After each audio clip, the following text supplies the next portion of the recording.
Barry Levinson is one of the country's top film directors. He was born and raised in Baltimore. He entered the business as a comic writer and performer. He made his directorial debut in 1982 with the coming-of-age classic Diner.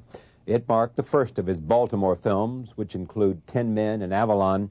He has also directed such critical and commercial successes as Rain Man, Good Morning Vietnam, and Bugsy. His latest, Wag the Dog, stars Dustin Hoffman and Robert De Niro. Take a look. Award-winning director Barry Levinson. Thanks for coming. Thank you. To have you here. Wag the Dog. First of all, why the title Wag the Dog? Well, that's Mamet. Mamet... David wrote the script.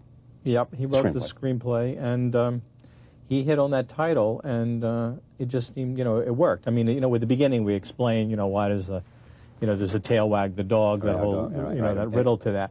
And it was so offbeat that in the beginning everyone said, well, that doesn't work. And then at a certain point in time it begins to register, and then I think, it's a crazy title, but I think it works for the movie, and now it sort of finds its own language. Tell me about this movie. I mean, your involvement, the casting of it, the script, why you did it. Well, it came about in a kind of crazy way, because initially Dustin and De Niro wanted to work together, having done a small part in Sleepers. And De Niro's company, with Jane Rosenthal, they acquired this book, and they were interested in that, and they got a screenplay based on that book. And I said, I'm just not that excited about this. I think there's some interesting ideas here, but overall it doesn't really intrigue me. So we all got together in San Francisco, and we were talking about it, and I kind of went off and I said, kind of laid out a different direction to go, and they were intrigued by it. And I said, look, we can go here, but we're going to make a big departure away from that existing material. I talked to David Mamet about it. We shared a lot of the same, thoughts about, politics and show business, and David got intrigued and started to write, and it evolved into this. But the most interesting thing is we finally got a draft that I thought we could have a reading of, and we had a reading in Los Angeles. A lot of actors came in, and it worked extremely well. And then we were faced with that decision about what to do, because I was going to start shooting Sphere in February, which means we would have to wait a year plus to ever do Wag the Dog. And I said, what happens if we just shoot it really cheap and, like a 30-day schedule? And everybody agreed to go do it that way.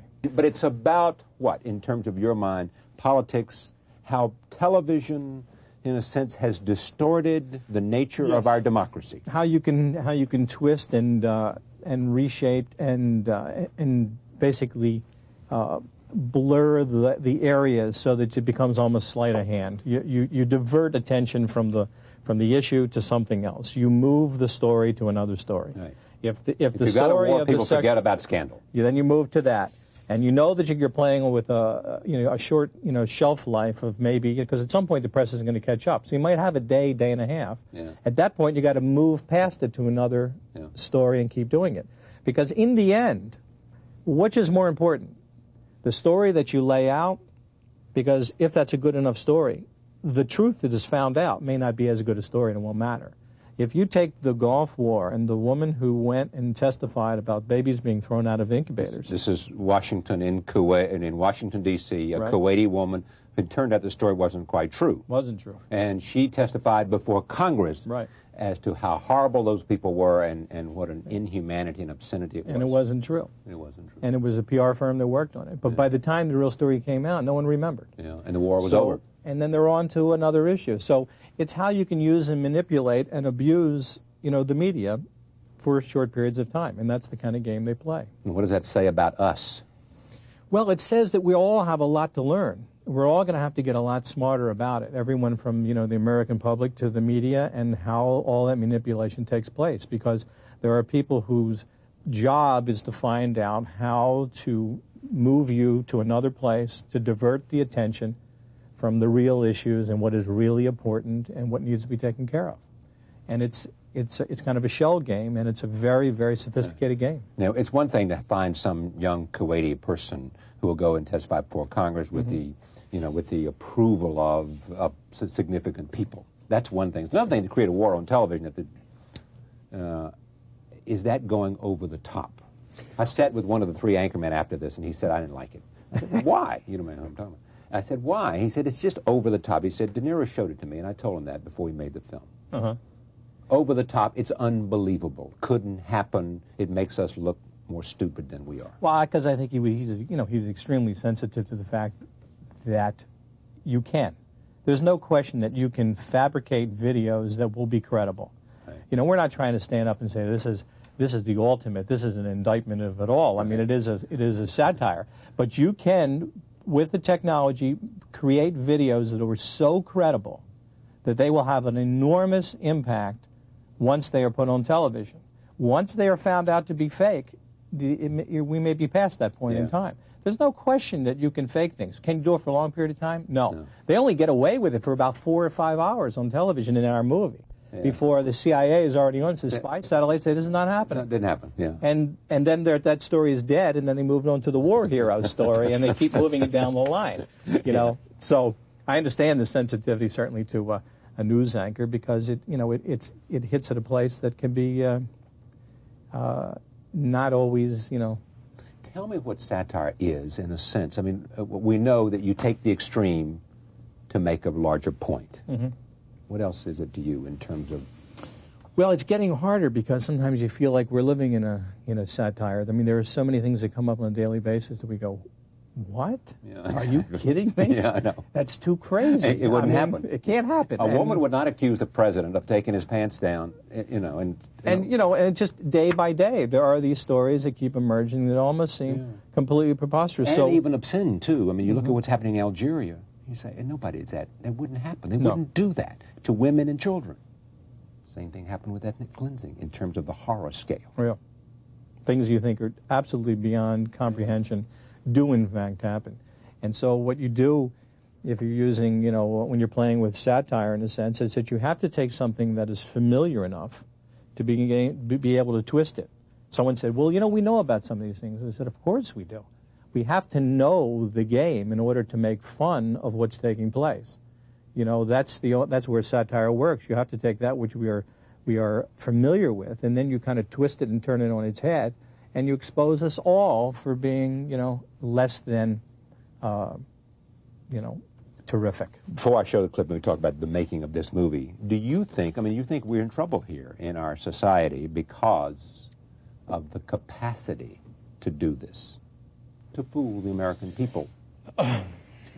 Let me just make the point that the president, re-elected, high in the polls, acknowledges that, and Dick Morris, who acknowledges that it was television commercials run early in the campaign that sewed up that election for them. Well, I think not that they were unfair or unreal, right. But I think that we're talking about a greater phenomenon in the sense I don't think any of us understand the impact of television on our society in the second half of the 20th century. It is a brand new invention that came into the house, and it has altered everything that it has touched. I don't even think we understand the ramifications of it, and the good and the bad of it. It's an enormous subject to try to figure out. That camera, you know, that presents information or entertainment, so can turn and twist us around. It's very hard to figure out. There's a side to it. One day I was watching an old rerun of Groucho Marx show, and, you know, the quiz show, and they had someone coming on, and you can see how uncomfortable they are. They go, yes, Groucho, we're here from so-and-so, and he'll make a joke and they get a laugh, and they kind of look around and they're extremely uncomfortable. Yeah. That doesn't exist now. Everybody's got a TV savvy about them. That's right. Right? You say, well, look, it just got learned. Somehow we just absorbed that. So it's what this phenomenon is something that I think we've just begun to scratch the surface. And it might be dangerous. In some ways, and in terms of a democracy, in terms of...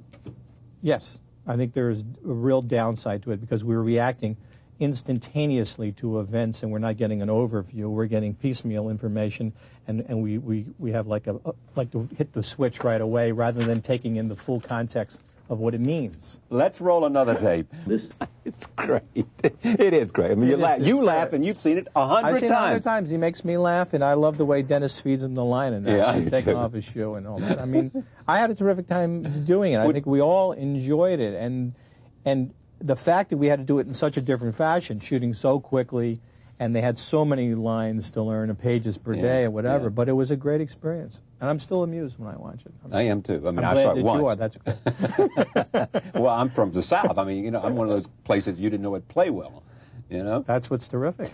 De Niro. Yes. Hoffman's the star of this film, yes? It's Well, his, I think- it's his movie. It's Dustin's movie. It's the showier role of the two, but I think what happens is that Bob, who has to works in a different fashion because it's the quiet, introspective guy who's really moving everything around all the time. I think if you really examined it carefully, you would realize how good a performance that is. It's like when Dustin did in Rain Man and got all the attention. And now I hear from a lot of people say, you know, Tom Cruise was really terrific in that.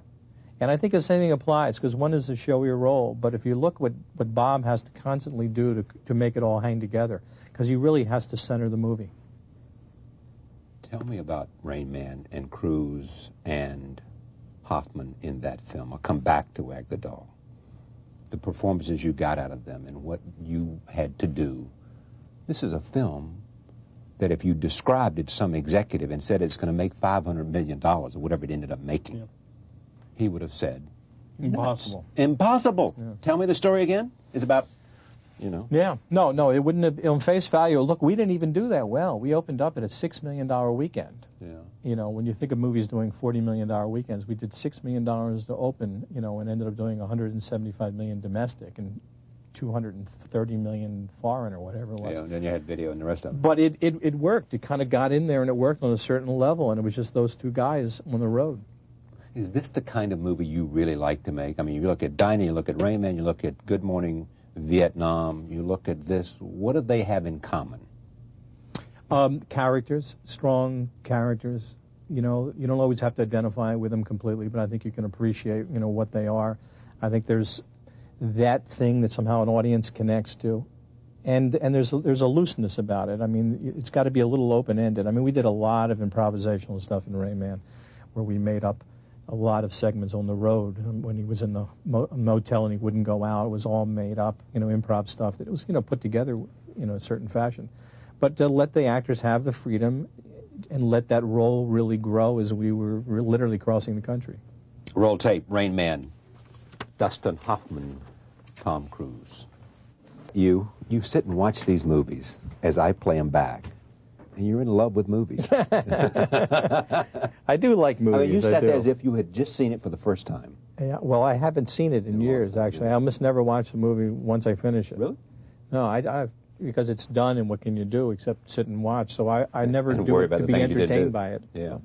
I know. You can't be entertained by it Well, because you're so concerned with excellence and doing the best you can. And you're doing with the work you're doing, so you watch in terms of how to fix the movie as you go along. Once it's done, it's done. You love the collaboration of the movie business? Yeah. I've loved it. I find the whole process so interesting to me, and there's all the dynamics that can take place on the set. And one of the great things is that you got these actors with a lot of ideas and a lot of thoughts, and you try to get it to work within the sequence of the scene. And when it's good and there's these moments that surprise you, it's like a great moment. And you're always looking for a little moment here and a little moment there. So when you hit those periodically, it just, you know, it gets to you and it excites you in a way that's hard to really describe. And that's part of what, you know, you look for, those moments that are like magic. And you're not always sure where they are. You're just wondering, can we find something else? Can we find another moment? And you're just always in search of it. You can always get a scene to work on a certain level, but can you find that extra moment 2 or 3 times during the film that takes it above? And are you pushing for it, or are you just allowing it to happen, hoping it happens? I don't think you can push it, because the second you start to push it, then you're making demands on it, and you start to squeeze it. I think you got to create, what I always think is the create an atmosphere that's so loose that out of that freedom, something happens that you go, whoa, that you couldn't even describe. Because when you're saying, why don't you do this and that, then you've got something that's already planned. And that can be fine. But if you can find the moment that you can't describe to anyone else, and once you see it, everyone knows what it is, it comes out of a looseness, out of a certain freedom. So that's what I try to create, that not the guy saying, stand here, do that, because it restricts the performance too much. Let me talk about actors. We mentioned Hoffman. In the end, what? What do you say best about him? Not in terms of best and most praised, but give me the defining quality of Dustin Hoffman. I think he's willing to try and experiment a lot. And if he's comfortable enough and he's full of enough ideas, and if you can try it and experiment and play with it, then he finds things that dazzle you periodically. And I think you got to give him a certain amount of room, and then you pull him in and you let him go and you pull him in, because he's full of ideas and things. And some ideas don't work, but some ideas are worthwhile. And I've always enjoyed it, and I think we share a similar sense of humor, so that you can go, no, well, all right, let's try that, let's try it. And then out of that, he's very smart, and he's got some talent that you can't describe. He just hits a moment that's, worth, one picture is worth, 1,000 words or whatever. He just does it periodically. Cruise. Tom, I think, as I say in there, I think he was really underrated in terms of his performance. But that's a long time ago. Has enormous commitment to work and like an astounding discipline to constantly do better. I mean, it's not a guy who's sort of like, okay, I'm the good-looking guy and I'm going to make a lot of money, whatever. From the first time I met him, he's got this focus to try to do something, better, and just has this work ethic that's extraordinary. And he's got the ability. And he'll always struggle for a long time until we'll look back and realize that he's done some very good work, because he's this good-looking guy and he's kind of personable, and that's always something we always dismiss. He could hide behind that. Yeah. But he has a lot of ability. Warren Beatty. Warren is, it's interesting. You'd love to have seen Warren do more movies than he did, because I think he's really can do some. I think in the area of comedy, has an amazing kind of ability that he can get humor out of very little moments. I think his performance in Heaven Can Wait is extraordinary, and in Shampoo, and I think you see him through the years. I'd love to have seen him do more things, but he is so cautious before he can finally make that commitment. Cautious is not the word. And he's a terrific person, and he's great to be with. And he's engaged by life. Yes, and I have to say, and I know whenever I've talked about it and never to write it, I mean, he's great to work with, and we had a great experience, on Bugsy, and tackling a movie that was fairly complicated, and he was willing to take a character who crosses the line. I mean, the movie starts out, he kissed the wife and kids goodbye, he goes downtown, he finds some woman, he sleeps with her, goes downtown and shoots a guy in the head and says goodbye to the wife and the kids, and that's in the first 5 minutes. Yeah. And you go, my God, what kind of monster this is? And then he begins to evolve, that you understand why people talk about Bugsy Siegel like he was some wonderful guy. And you say, but he killed people. And that contradiction, that duality makes for an interesting, character. Frightening on one hand, and yet people say, he was terrific. Yeah, he was a wonderful guy. But he was willing to take those moments that I think in Bugsy show an incredible, frightening human being periodically. And I think Warren stepped up to that, and I think he was really... And De Niro? Right. And De Niro is, I've had the fortune, now it's 2 movies in a row. Sleepers and now this. Sleepers and this. And he always will get his attention in that other area where he's, when he's worked in Raging Bull, which is one of the great performances, and in Goodfellas, etc. But in some of these other roles that he's done in such subtlety, I think if you really watch the work, it is amazing what he gets to in a way that surprises you. He has a humorous side. If you think of him in Brazil, he created a character that if you watch it, you go, my God, this is really interesting work.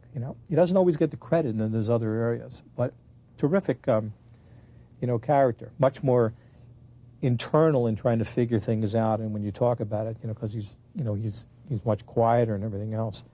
But he really has a quality that you can just let the camera sit on it and know that this mind is working and trying to think of things, and you see it. It's that the simplicity of the work that comes out on film. People talk about him. I don't know him, but I met him, but I don't know him. That he's as good as we've got as an actor. Yet he is quiet, and I mean, I don't know what and he's not necessarily the most glib person you ever met either. There's a kind of... What does that say about acting? I don't know what it says, but... Well, I don't think you have to be, there are different ways. I mean, Dustin is much more articulate and vocal, and Warren certainly is. and then you have those who are much more quiet and much more shy in a way, as De Niro is. But they all ultimately have to deliver on the screen. And when you put a camera there and they're 30 feet high, that something in the eyes or behind the eyes connects to us in a way, and we can't figure it out. I just saw Spencer Tracy the other day in some old movie, and you see him, you know, other actors, they don't, you know, they look like they're in a movie from the 30s, and he looks like he's in a modern movie that was made today. Yeah. There's something about him, and you can't explain Spencer Tracy, that he just works. There's something about that.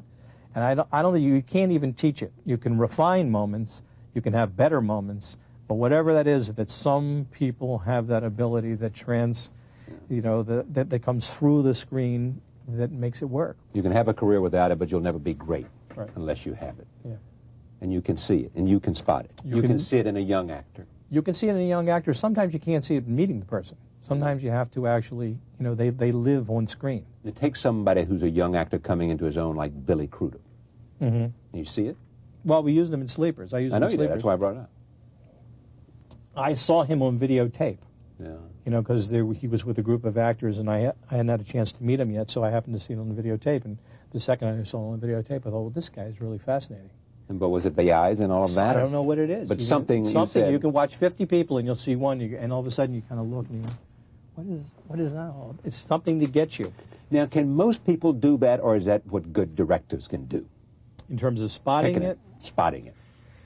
I think you have to have. I think you have to have an eye for who can work, you know, who can do something. Not only what they can do when they come in and meet you, but that they can be even that much better when you're on the floor doing it. Some people can only do it there at the table, and that's as good as they're going to get. And others, once they get onto the floor, are going to suddenly shine. You ever had an actor come in and do a bad job, and you say, "I'll take him. I think he can deliver"? Yeah, I've had, yes, because I think sometimes you just know it, even though they can't do the performance in the audition. But you can sense enough that you can have confidence and use them. I used, well, there's a number of them, but I'll never forget when Paul Reiser came in. And Paul Reiser, who only was with a friend, he wasn't even, you know, coming in to read. And so someone said, "Why don't you read him?" And he couldn't read at all. Yeah. He couldn't do anything. But I cast him in the movie, and literally I'd give him lines before the scene, the idea to work on, and let him do that. And just in terms of developing his kind of character, you know, what he's really kind of evolved into with his, you know, television show. Some actors can give you a performance, but it'll always be the same performance. And it will never surprise you, and it'll never get better than that moment. And others will do it in another way, and it's the unexplained. And what difference can you make in getting it out of them? Well, what you try to do is create the atmosphere that they're comfortable enough, because if an actor is inhibited, it kind of shuts down, and then they're just really trying to get the lines out. And when there's that moment, you know, other things happen. I mean, like suddenly they're going to talk, and they stop, and then they say the line, and all of a sudden that moment, that moment that seems slightly inarticulate, becomes very engaging to us, as if they're struggling with the words. Now, they may have been struggling with the dialogue. It won't make any difference. But the fact is, how do they communicate to that other person? What do they say, or what don't they say? That happens. And that's none of us can tell what that's all about, but we can see it, and a lot of directors can say, yeah, that person's got that. You know what amazes me about this? It's very much like sports in the following way. First of all, it's instinctive. Secondly, it is about eliminating and reducing tension so that, you know, you are natural, so that the swing, if it's golf, you know, is comfortable and loose, or throwing a baseball. All of that, which is performance, in part kinetic performance, works best if you eliminate all those things that get in the way of naturalness. Right. Same thing's true with acting. I think it's a good analogy to that. And you'll see sometimes, like a pitcher in the first inning or two, they haven't gotten settled in. They haven't found that, you know, that groove, that zone, whatever you want to call it, and then they get there and they shine. Yeah, that's the reason in the first moments of a big game, frequently people miss shots if it's basketball because they haven't. Same thing with performers who come out, you know, entertainers that go onto the stage, and for a minute or two they haven't quite got it together yet, and then all of a sudden they hit it and they go, and sometimes they don't. Sometimes there are those who are just mechanical. They can do certain things, but they never take you to another place. Yeah. I can see it in interviews constantly. You look at an interview, people who have been interviewed 1,000 times, politicians and others. You sit down and you can see, even some of the best, the first couple of questions, and then you can just visibly see swinging into a rhythm where they're conversational, where the tightness of, am I going to say the wrong thing, what's going to happen here, right, begins to fade away, and then you engage in a conversation that works for them. This is, I assume that of all the movies you've made, none gives you any more pride than this, Diner, or not? Well, it's the first movie, so it stands for that alone, and it certainly has a life. So I'm always very proud of it. Avalon touches me in a certain way. Because of its biographical. Its biographical nature, and something about it that I can't explain that gets to people. I talk to more people that have seen Avalon now, and talk about it, about their family, and it may be very different. I mean, I've spoken to people who have come from Japan or Norway, and they talk about it the same as their family. How? I don't know. That's the mystery of movies. And they talk about it, and sometimes they become extremely emotional in trying to discuss it. And I make that connection because it's so close to my family. You know, you can never figure out what is the best of your movies, because they're all, and my movies have been all over the place, so I can't even begin to, make a judgment. They're just different films that affect you in a different way. Your family, your parents were born in Russia, were they not, or Eastern Europe? No, my parents were born in Baltimore, and my grandparents come from Eastern Europe. Your parents, your father had an appliance store? Mm-hmm. He was the one that started discount in Baltimore, just like the movie. They would give out these little cards, and he said, if you come, you'll get a discount. Yeah. And it didn't say what or whatever. Somebody had this card and show up. I can get a discount. Well, come here, and they'll give you something off on that. It could have been Sam Walton. And when you went away to make movies or whatever you were going to do, to find your way in entertainment, he said to you, or did he, if it doesn't work, come back here and you'll find a place for you in the appliance store? Yes. But my big ambition in life was not to work in the appliance store. That was my big ambition. My father was like a true businessman, because when I first started writing and I wasn't selling anything, and he said, so what's going on? I said, I'm not selling anything. He said, well, at least you've got inventory. That's great. You've got product you can sell if it ever catches on. And later on, a couple years later, and I had sold a bunch of things, he said, how you doing? I said, I'm selling everything. He says, you got no inventory? A real businessman. Who's informed you most as a director? Who has, if you look at who you are and what you do, and you've got to go and give credit, who are you going to give credit to? In terms of an influence? Influence, whether it's somebody you read about, somebody that you talked to, somebody that you had a hands-on experience with. I don't think there is any, you know what it comes down to? I've always found that somehow I've moved along in a career without this knowing where I'm going or what I'm going to do with my life. I never knew I was going to be a writer. I never knew that I would ultimately, do any of these things. I never knew that I would ultimately get to be a director. None of those things were in this plan. I kind of meandered along and came to these things through different odd circumstances, working in television and evolving into film.